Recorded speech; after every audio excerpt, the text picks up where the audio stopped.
యథార్థముగా మాట్లాడవలసి వస్తే పట్టుపంచ కట్టుకుని పరమేశ్వర సన్నిధానమునకు వెళ్లకుండా ఉండడం మంచిది. ఎందుకో తెలుసా? ప్రతి వస్తువుకి కూడా గుణదోషములుంటాయి. ఒక్క పట్టుపంచ నెయ్యాలంటే ఎన్ని లక్షల పట్టు పురుగులో చచ్చిపోతాయి. మల్బరీ ఆకులు పెట్టి పట్టు పురుగుని పెంచి బాగా కడుపు నిండా తిని అది పట్టు దారాన్ని చుట్టూ అల్లుకుని పట్టుగూట్లో మెత్తగా ఉంది కదా అని పడుకుంటుంది.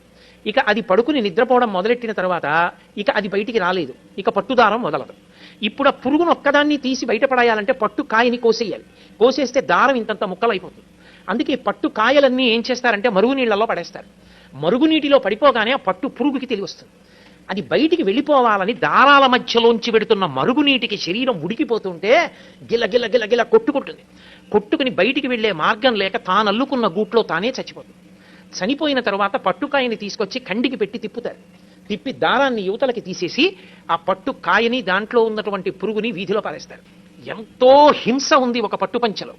ఒక పట్టుపంచ కట్టుకుని ఒక పట్టు చీర కట్టుకుని ఆర్జిత సేవకి వెళ్లడం కన్నా నూలుతో చేయబడినటువంటి పంచ కట్టుకుని వెళ్లడం సర్వోత్కృష్టము. నేను వేదాన్ని ప్రమాణం చేసి మాట్లాడుతున్నాను.